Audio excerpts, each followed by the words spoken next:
Tonight, President Obama laid out his vision in his first State of the Union address of his second term. The president is urging a divided Congress to boost job creation and strengthen the middle class.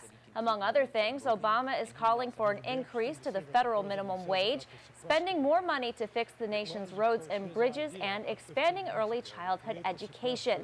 He also pledges to cut the number of U.S. troops serving in Afghanistan in half within a year.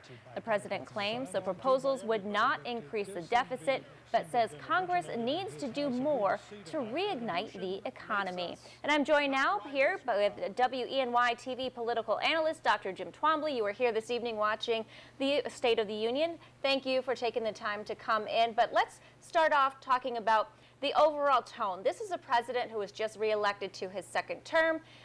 He seems a little more confident, and really now he's got a lot less to lose than he did last year. He does not have to worry about re-election. It's all about legacy.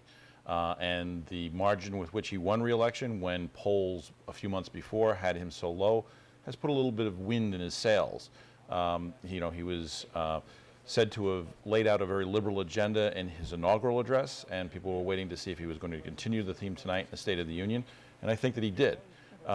This is an agenda that would set a legacy. I mean, we're talking about raising the minimum wage, we're talking about increases in investment in science, taking on the problem of global climate change, reducing the troop levels in Afghanistan. This is a broad-based agenda, very progressive, and we saw in the Republican response that they felt it was as well.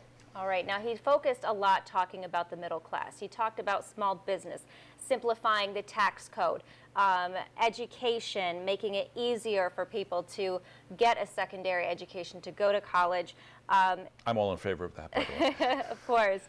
But really, he was trying to, I think, appeal to the masses, of course. But of course, again, this is a Democratic president. Yeah, and both parties try to make an appeal to the middle class. Democrats try to do it on the grounds of we want to make it a level playing field and fair opportunity. Republicans try to talk about the free enterprise system and how capitalism works to increase jobs, and a rising tide lifts all boats.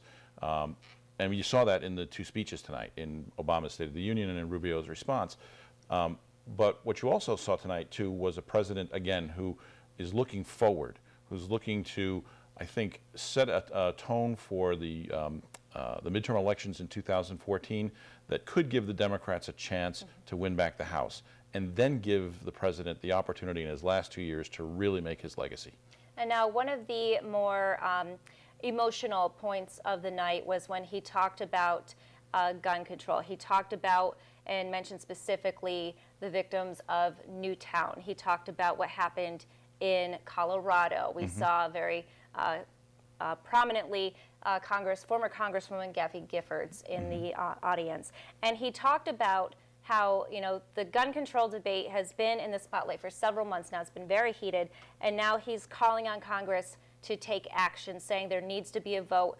The victims, these people in Newtown specifically, they deserve a vote. Yes, and he repeated that theme several times toward the end of the speech, talking about how Congress shouldn't just sit on it, tie the bill up in committee, or filibuster it in the Senate, but that these individuals, these survivors, these victims of these mass shootings, deserve an up or down vote in Congress on these gun safety measures. And he was urging Congress to at least do that, obviously with 90% approval of things like universal background checks and high levels of approval for the banning of high-capacity magazines. He is throwing down the gauntlet to the Republicans, saying, I dare you to vote no. And if you do, then you may pay for that in 2014. All right, and we're running out of time, but real quick, we got a little bit of a shameless plug here. Dr. Jim Twombly, now a published author.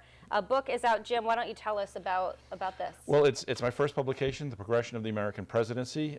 It's technically a textbook for junior level college classes, but it reads a little bit better than the typical textbook. I think anybody who's interested in politics or how the presidency functions would enjoy the read. And now, of course, you've been working on this for some time. Quite some time, 2.5 years. Wow, and so now this is available. You can purchase it online. Hopefully it will be in some local bookstores.